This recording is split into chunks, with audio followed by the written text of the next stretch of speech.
इससे पहले हम इन्वेस्टमेंट की अमेजिंग स्ट्रैटेजीज को सीखें। आई होप ये पॉइंट सबको क्लियर है कि 1. हमें कम से कम अपनी सैलरी का 20% सेव करना है, जिसे हम आरडी या एफडी में गवर्नमेंट बैंक्स में सेव करते हैं, ताकि हमें बुरे वक्त में किसी के सामने हाथ ना फैलाने पड़े। नेक्स्ट, अगर हम एक नॉर्मल लाइफ से ज्यादा पैसे कमाना चाहते हैं तो उसका एक ही सोल्यूशन है कि हमें पैसों से काम करवाना पड़ेगा, यानी पैसों को कहीं इन्वेस्ट करना पड़ेगा। अब चाहे वो रियल एस्टेट हो, एक प्रॉपर बिजनेस हो या शेयर मार्केट हो। शेयर मार्केट में स्टार्ट करने के लिए हमें बहुत ही कम पैसों की जरूरत है और इसीलिए इस वीडियो में हम शेयर मार्केट की इन्वेस्टमेंट स्ट्रैटेजीज को सीखेंगे। शेयर मार्केट इसीलिए भी अच्छा है क्योंकि अगर हमें ये स्किल आ जाती है तो हम किसी और के बिजनेस के टुकड़े को खरीद सकते हैं, उनके शेयर्स लेके। और एक बार जब हम शेयर्स खरीद लेते हैं उसके बाद उस बिजनेस में वो बिजनेसमैन काम करेगा। जस्ट इमेजिन, हम एक बार शेयर्स खरीदते हैं और उसके बाद वो हमारी पैसिव इनकम बन जाती है। अब ऑब्वियसली हर किसी के पास ये स्किल नहीं है, लेकिन आज की इस वीडियो में हम इसी स्किल से कुछ प्रिंसिपल सीखेंगे। तो आइए स्टार्ट करते हैं। वॉरेन बफेट, जो कि दुनिया के सबसे अमीर इन्वेस्टर हैं, उन्होंने कहा था कि जिसे फाइनेंशियल स्टेटमेंट्स पढ़ने नहीं आती उसे इंडिविजुअल स्टॉक्स नहीं खरीदने चाहिए। और ये एकदम सही है और इसीलिए इस वीडियो में हम फाइनेंशियल स्टेटमेंट्स को पढ़ना सीखेंगे, और वो भी बहुत इंटरेस्टिंग वे में। देखिए, फाइनेंशियल स्टेटमेंट्स हमें तब समझ आएगी जब हम कंपनी के प्रोसेस को समझते हैं। तो आइए हम पहले कॉन्सेप्ट से स्टार्ट करते हैं, जो कि है bonds are safer than stocks. इस कॉन्सेप्ट को समझने के लिए हम आपके लिए कंपनी खोलते हैं, जिसका नाम हम रखेंगे कंपनी ए, जिसको आपने 7 लाख शेयर्स में तोड़ा है और हर शेयर की कीमत 1 रुपए रखी है। ये कंपनी आपने इसीलिए खोली है ताकि आप टी शर्ट्स बेच सकें। अब आप जब इस बिजनेस की कैलकुलेशंस करते हैं तो आपको पता चलता है कि इस बिजनेस के लिए स्टार्टिंग में आपको 10 लाख रुपए चाहिए। अब क्योंकि आप समझदार हैं इसलिए आप सोचते हैं कि इस बिजनेस में सारे पैसे मैं खुद के क्यों इन्वेस्ट करूं। आप कंपनी ए में सिर्फ 5 लाख रुपए इन्वेस्ट करते हैं और 5 लाख शेयर्स के ओनर बन जाते हैं। लेकिन बाकी के 5 लाख रुपए कहाँ से आएंगे? आप अपने 2 दोस्तों से बात करते हैं और वो दोनों दोस्त आपको पैसे देने के लिए राजी हो जाते हैं। आपका पहला फ्रेंड राम आपको 3 लाख रुपए देता है, जिसके बदले उसे आपकी कंपनी से 3 लाख का बॉन्ड सर्टिफिकेट चाहिए। अब आप बोलेंगे ये बॉन्ड सर्टिफिकेट क्या है? बॉन्ड बेसिकली एक सर्टिफिकेट है जिसमें लिखा हुआ है कि आप अपने दोस्त को 3 लाख रुपए वापस करेंगे विद इंटरेस्ट, जस्ट एक लोन की तरह जो आपने बैंक के बजाय अपने दोस्त से लिया है। और इसके बाद आपका दूसरा दोस्त शाम भी आपको 2 लाख रुपए देने के लिए राजी हो जाता है, लेकिन इस 2 लाख रुपए के बदले उसे आपकी कंपनी में 2 लाख शेयर्स चाहिए 1 रुपए के हिसाब से, यानी आप उसे अपनी कंपनी में 2 लाख की इक्विटी देंगे। तो अब हम आपकी कंपनी ए की बैलेंस शीट बनाते हैं। तो एक कंपनी की बैलेंस शीट में बेसिकली 2 चीजें होती हैं, एसेट्स और लायबिलिटीज। अब इसमें एसेट्स और लायबिलिटीज की डेफिनेशन रिच डैड और पुअर डैड की बुक से थोड़ी डिफरेंट है। एसेट्स वो चीजें हैं जो कंपनी ओन करती है, जैसे कि कोई कैश, प्रॉपर्टी, कोई मैकेनिकल टूल जो कंपनी को चलाने के लिए चाहिए, एक्सेट्रा।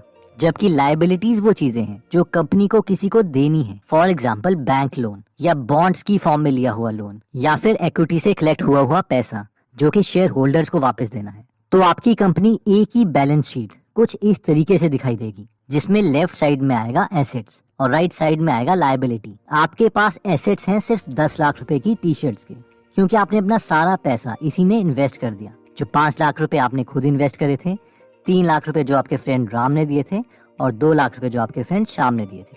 अब राइट साइड की लायबिलिटी में इसमें है 3 लाख रुपए के बॉन्ड्स जो आपको आपके फ्रेंड राम ने दिए थे। सेकंड लायबिलिटी है 2 लाख इक्विटी की, जिसमें 2 लाख शेयर्स हैं जो कि श्याम के हैं। और थर्ड लायबिलिटी जो कंपनी के ऊपर है वो है आपकी, जो कि है 5 लाख शेयर की, क्योंकि 5 लाख आपने भी कंपनी को दिए हैं। अब आपको लगेगा कि ये लायबिलिटी में मेरे शेयर्स की इक्विटी कैसे आ गई? मैं तो कंपनी का ओनर हूँ। लेकिन लीगली लॉ की नजरों में कंपनी और आप अलग अलग हैं और कंपनी के ऊपर आपको पैसे देने की लायबिलिटी है, क्योंकि कंपनी ने आपको 5 लाख रुपए देने हैं। 10 लाख रुपए के एसेट्स हैं और 10 लाख की लायबिलिटी है। अब सवाल आता है कि अगर आपका ये बिजनेस चला ही नहीं और वो फेल हो जाता है तो? अब क्योंकि आपके पास 10 लाख की टी शर्ट्स हैं तो आप मार्केट में जाते हैं उसे बेचने के लिए, लेकिन दुकानदार आपको सिर्फ 3 लाख रुपए देता है, क्योंकि उसकी नजरों में आपके 10 लाख की टी शर्ट्स की कीमत सिर्फ 3 लाख रुपए है। I am sorry for the loss. अब आपके लॉस के लिए सॉरी, बट मेन पॉइंट ये है कि ये जो 3 लाख रुपए आपके 10 लाख की टी शर्ट को बेच के मिले हैं वो किसको जाएंगे? आपको, आपके फ्रेंड राम को जिसने आपको 3 लाख रुपए दिए थे बॉन्ड्स के लिए, या आपके फ्रेंड शाम को जिसने आपको 2 लाख रुपए दिए थे स्टॉक्स के लिए। अब आप सोचेंगे कंपनी तो मेरी है, कम से कम ये 3 लाख रुपए मैं तो रखूं। लेकिन ऐसा नहीं होगा। ये 3 लाख रुपए आपके फ्रेंड राम को जाएंगे, जिसके पास कंपनी के बॉन्ड्स हैं। यानी जब भी कंपनी बैंकरप्ट होती है तो उसके एसेट्स को बेच के सबसे पहले बॉन्ड्स ओनर को पैसा दिया जाता है। यानी bonds are safer than stocks. Next concept आता है लिक्विडिटी ऑफ एसेट्स। अब हम मान के चलेंगे कि आप एक बिजनेस ओनर नहीं हो बल्कि एक इन्वेस्टर हो। यानी कंपनी ए आपकी कंपनी नहीं है, लेकिन मार्केट में ये नई कंपनी आई है जिसके पास 10 लाख के एसेट्स हैं। वहीं पर एक और कंपनी आपको दिखती है, कंपनी बी, जिसके पास सिर्फ 8 लाख के एसेट्स हैं। और आपको एज एन इन्वेस्टर इन दोनों कंपनी में से एक में इन्वेस्ट करना है। तो आप अपने पैसे किस में इन्वेस्ट करोगे, कंपनी ए में या कंपनी बी में? हम में से कई लोग सोचेंगे कि कंपनी ए में 10 लाख के एसेट्स हैं, लेकिन कंपनी बी में कम एसेट्स हैं, तो कंपनी ए एक ज्यादा राइट चॉइस है। लेकिन इस केस में ये गलत है। अब आप पूछेंगे क्यों? क्योंकि अगर हम कंपनी बी की बैलेंस शीट को ध्यान से देखें तो इसमें जो 8 लाख के एसेट्स हैं वो गोल्ड है, यानी सोना है। जिसका मतलब है कि कंपनी बी के पास जो एसेट्स हैं उनकी लिक्विडिटी ज्यादा है एज कम्पेयर टू कंपनी ए। यानी अगर कल को कंपनी बी बैंकरप्ट होती है तो इसके एसेट्स बहुत जल्दी बिक जाएंगे।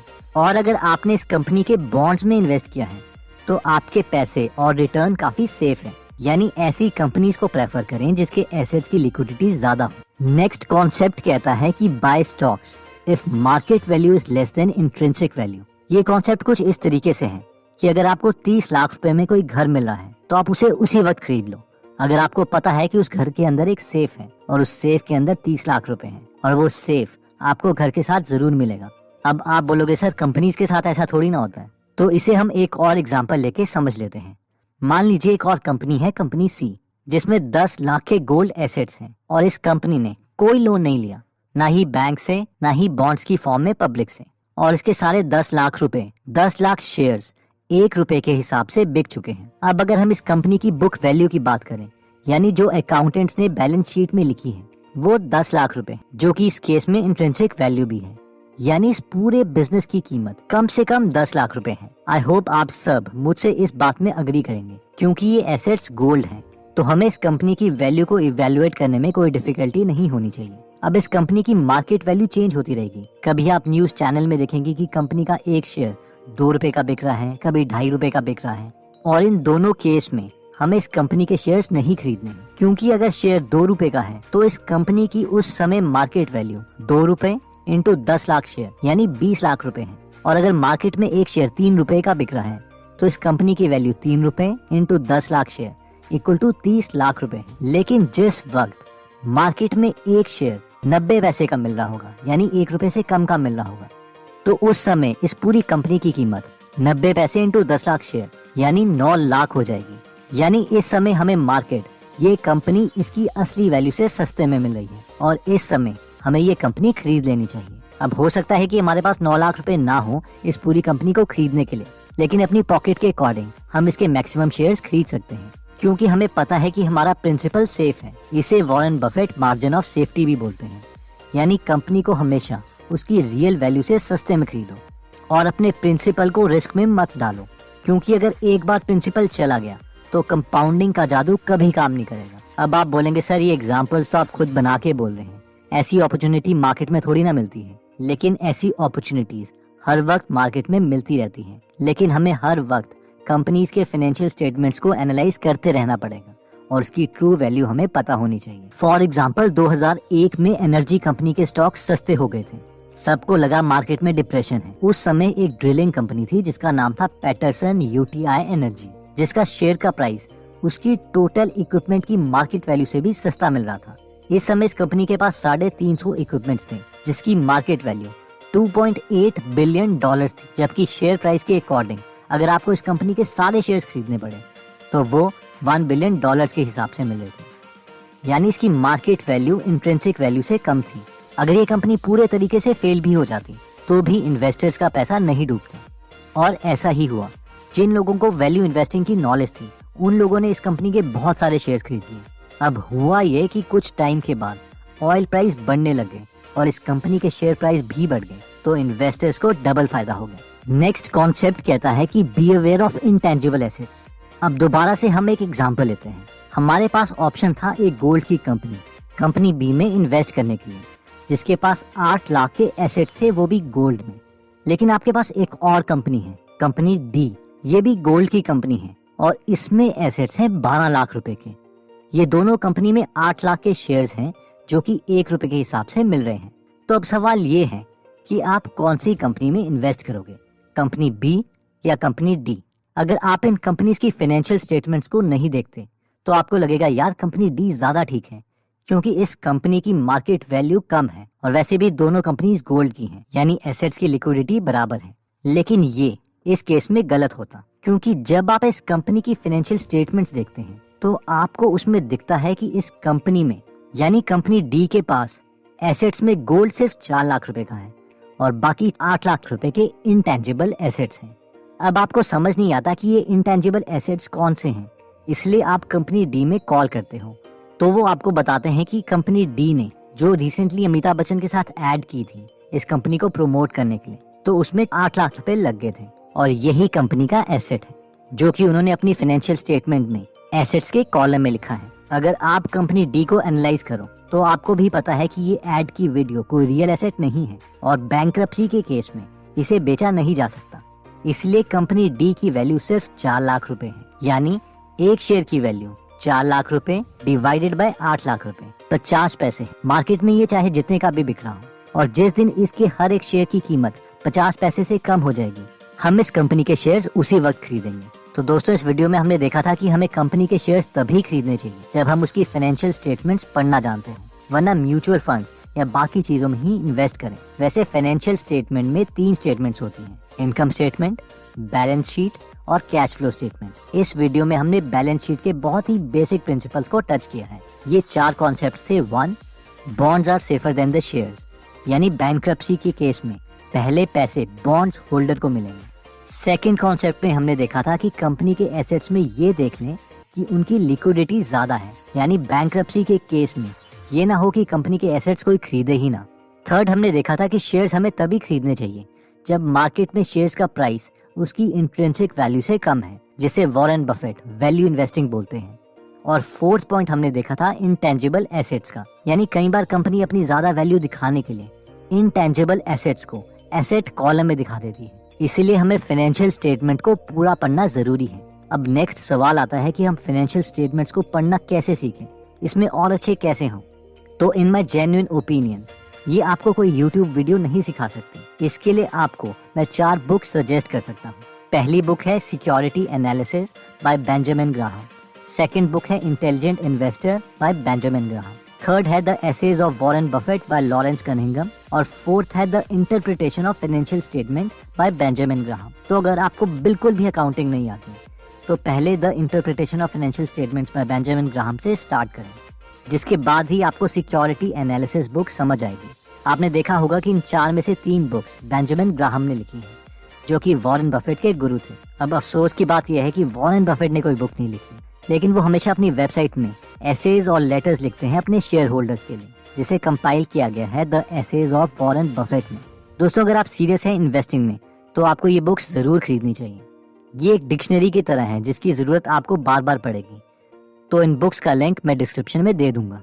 नेक्स्ट सवाल आता है कि हम किस प्लेटफॉर्म को यूज करें शेयर्स खरीदने के लिए।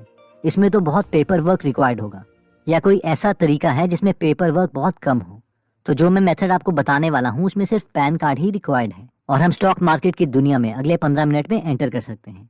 इस प्लेटफॉर्म का नाम शायद आपने ऑलरेडी सुना होगा, जो कि है अपस्टॉक्स। अब सवाल आता है कि अपस्टॉक्स है क्या और इसमें हम क्या क्या कर सकते हैं। फर्स्ट, इसमें हमारा फ्री डीमैट अकाउंट बन जाएगा, जिससे हम कम से कम 600 रुपए बचा सकते हैं। सेकंड, इसमें 28,000 रुपए के और भी बेनिफिट्स हैं, जिसकी डिटेल्स मैं डिस्क्रिप्शन में दे दूंगा। फोर्थ, ये ऐप के प्ले स्टोर में 1 बिलियन से ज्यादा डाउनलोड्स हैं और रिव्यूज भी अच्छे हैं, यानी लोग इससे सेटिस्फाइड हैं। और फाइनली, इसमें हम म्यूचुअल फंड्स भी खरीद सकते हैं। तो अपस्टॉक का लिंक और उसकी पूरी डिटेल्स मैंने डिस्क्रिप्शन में दे दी है, जिससे आप ये ऐप डाउनलोड कर सकते हैं। अब कई लोगों को लगता है कि अपस्टॉक्स कहीं फ्रॉड तो नहीं है, हम अपने पैसे इन्हें क्यों दें। तो पैसे इनके पास नहीं जाते हैं, अपस्टॉक वाले सिर्फ एक ब्रोकर हैं, क्योंकि बिना ब्रोकर के हम शेयर्स नहीं खरीद सकते और हम अपने शेयर्स अपने अकाउंट में देख सकते हैं कि एक्चुअल में हमें उस कंपनी के शेयर्स मिले भी हैं या नहीं। और अपस्टॉक्स सेबी यानी security and exchange board of India से रेगुलेटेड है। दोस्तों, अगर आप द इंटेलिजेंट इन्वेस्टर की बुक समरी पढ़ना चाहते हैं या फिर 100 से ज्यादा बिजनेस या बाकी इन्वेस्टिंग की बाकी बुक्स पढ़ना चाहते हैं तो आप गीगल ऐप डाउनलोड कर सकते हैं, जहां पर आप ट्रैवलिंग के टाइम में या अपने फ्री टाइम में हिंदी में बुक समरी सुन सकते हैं। तो अगर आप इस ऐप में इंटरेस्टेड हैं तो इसका लिंक भी मैंने डिस्क्रिप्शन में दे दिया है। दोस्तों, कमेंट सेक्शन में आप बता सकते हैं कि आप नेक्स्ट वीडियो किस टॉपिक पर चाहते हैं, ताकि हमें भी फीडबैक मिले और उसी टॉपिक्स को हम कवर करें। इस चैनल को जरूर सब्सक्राइब कर लीजिए और बेल का बटन दबा दीजिए ताकि आप ऐसी नॉलेजेबल वीडियोस कभी मिस ना करें। और इस वीडियो को लाइक जरूर कीजिएगा ताकि हमारा कॉन्फिडेंस बढ़े।